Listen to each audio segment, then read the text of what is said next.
Salam sejahtera. Nama saya Mariam Mokhtar.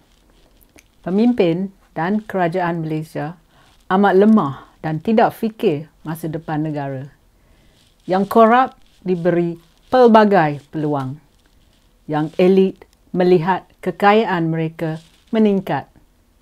Tetapi yang dihina ialah rakyat biasa yang ikut dan patuhi undang-undang dan tidak berani melakukan jenayah. Berjuta-juta lagi keluarga di Malaysia tak berjaya memenuhi keperluan keluarga mereka. Golongan ini hidup pagi, makan pagi. Hidup petang, makan petang. Perbezaan antara si kaya dan si miskin semakin meningkat. Yang elit bukan saja dapat faedah dari kekayaan, tetapi dari segi sistem undang-undang, tindakan polis, bantuan perubatan, bantuan kerajaan, menerima beasiswa, persekolahan dan sebagainya. Sebagai contoh, kita guna seorang banduan yang bernama Najib Abdul Razak. Walaupun dia bekas Perdana Menteri, dia telah mencemarkan nama baik Malaysia. Lawan ni, Malaysia terkenal sebagai negara yang penuh rasuah dan kleptokrat. Negara kami ni semakin tidak toleran dan semakin ekstremis. Ada golongan masyarakat yang sangat rasis dan seksis, tetapi mereka tidak pernah dihukum. Walaupun Malaysia ni One Malaysia, tetapi terdapat dua jenis warga negara. Sini saya beri 10 contoh. Nombor 1, pasport. Najib didapati salah mencuri wang rakyat 1 MDB dalam kes SRC International. Bukan RM10 atau RM1,000, tetapi beratus-ratus juta ringgit. Baru-baru ni, pasportnya akan diberi padanya agar ia boleh berkunjung ke Singapura untuk bersama anak perempuannya yang akan bersalin di sana. Jika anda telah dituduh mencuri, anda ingat hakim tu nak pulang balik pasport anda ke? Hakim takut anda larikan diri. Jadi, Najib yang curi berbilion-bilion duit rakyat diberi layanan khas. Ini jelas ada dua darjat terdapat di Malaysia.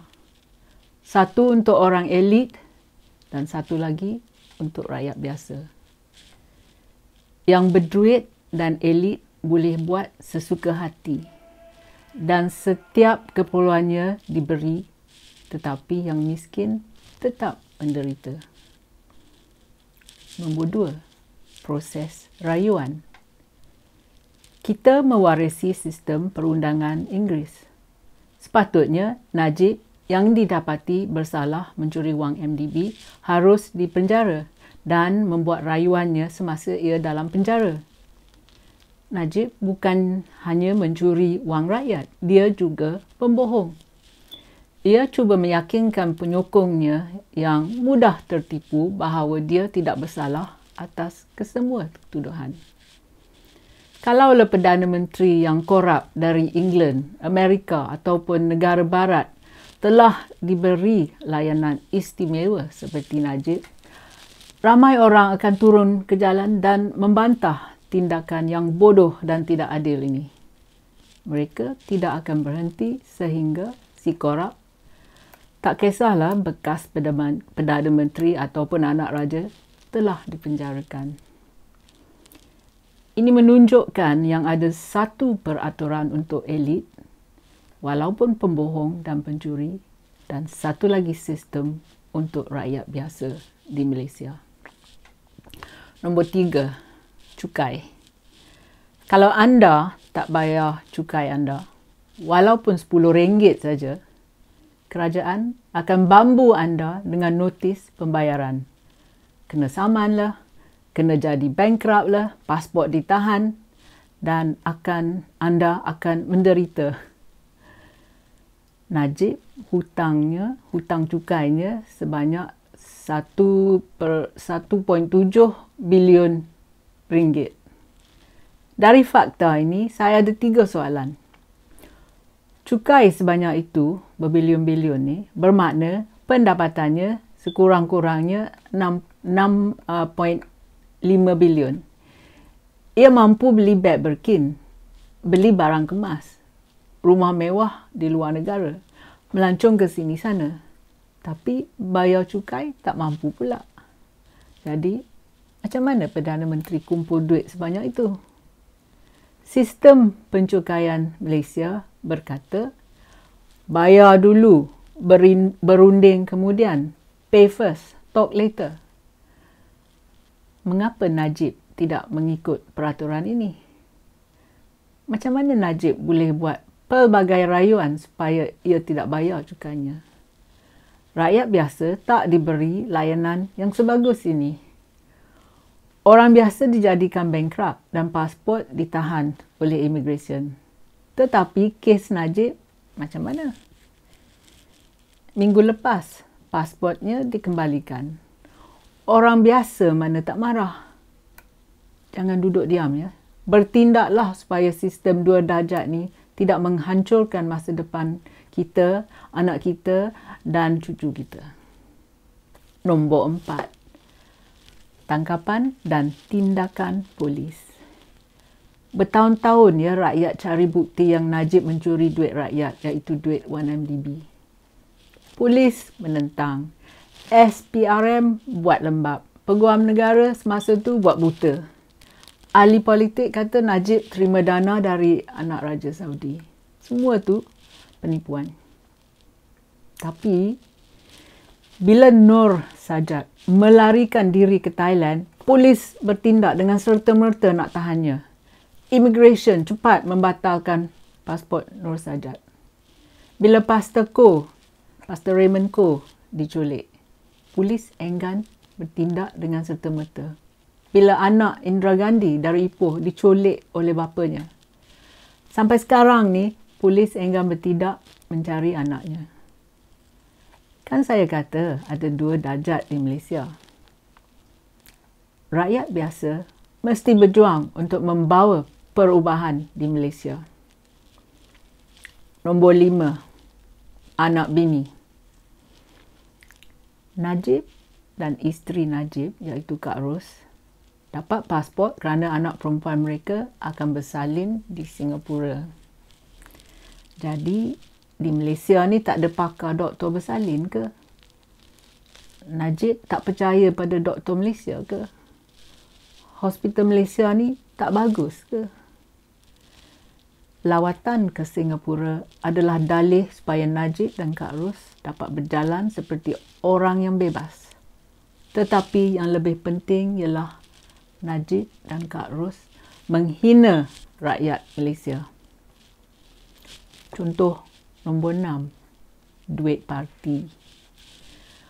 Wang sebanyak 114 juta ringgit yang dikatakan sebahagian daripada wang tunai, barang kemas dan aset lain bernilai 680 juta ringgit yang dirampas dari Pavilion Residence didakwa duit parti UMNO Baru.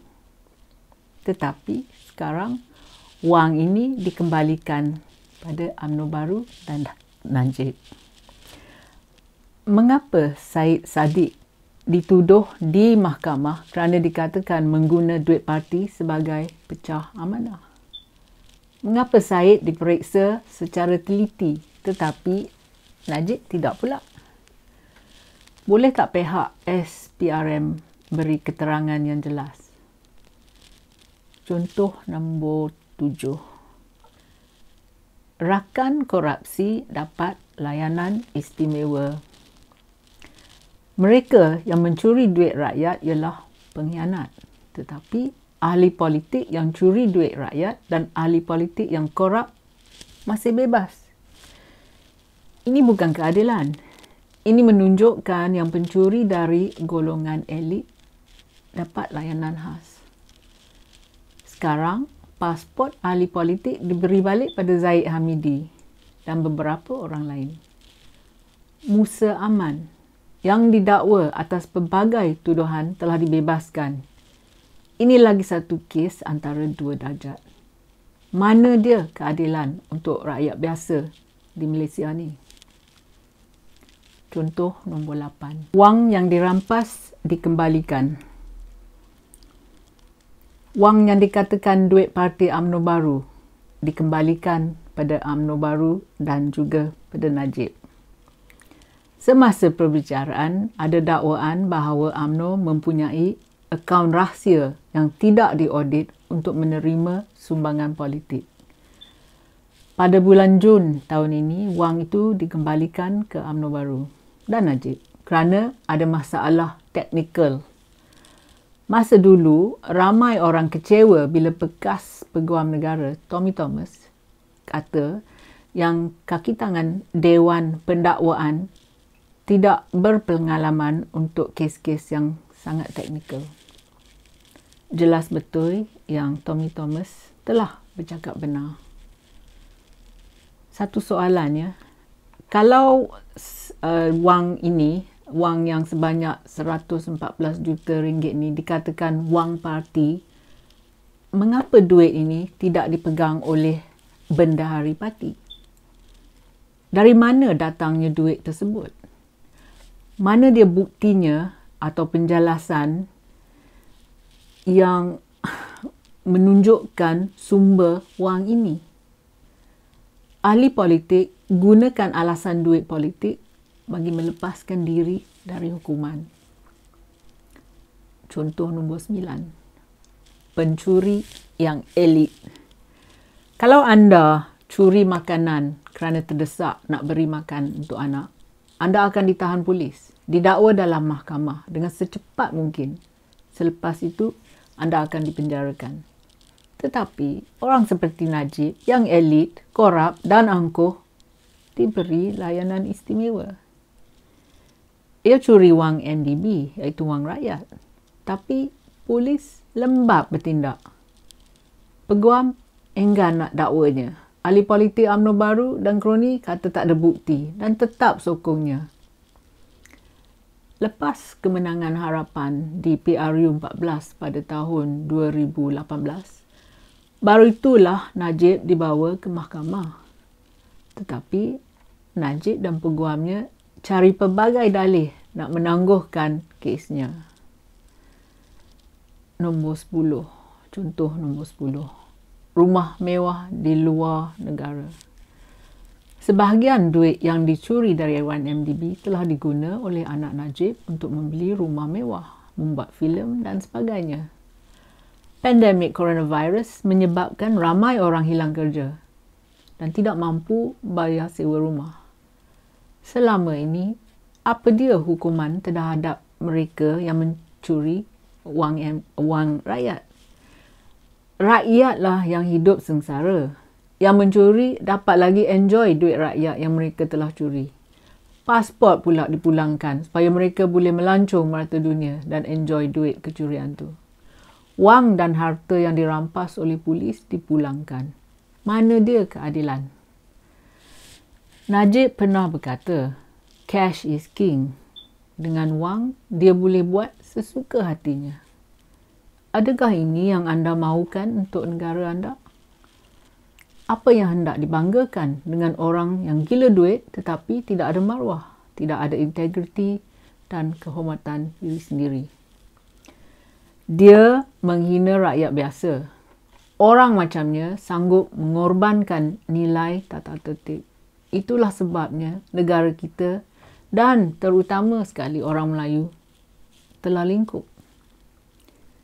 Sekiranya anda mempunyai anak, anda sanggup ke mereka tinggal di negara di mana orang kaya senang mencuri dan melakukan jenayah? Kalau rakyat Malaysia tidak bertindak dengan cepat, semua penyangak akan dilepaskan. Orang seperti Najib, Zahid Hamidi, Adnan Mansor, Abdul Aziz Abdul Rahim, Musa Aman, Nazri Abdul Aziz dan lain-lain penyangak dan penipu dari UMNO Baru. Perikatan Nasional, terutamanya UMNO Baru dan PAS, sanggup menipu orang Melayu dengan menggunakan agama Islam. Yang peliknya ialah ramai orang Melayu percaya penipuan Perikatan Nasional. Macam mana orang Melayu senang diperdayakan oleh pemimpin mereka yang korup dan rasis?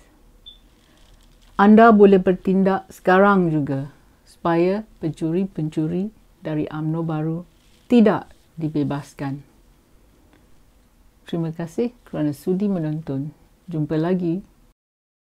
Kalau anda suka video saya, sila tekan like dan subscribe pada channel YouTube saya. Pertimbangkan menyertai laman Patreon saya. Terima kasih.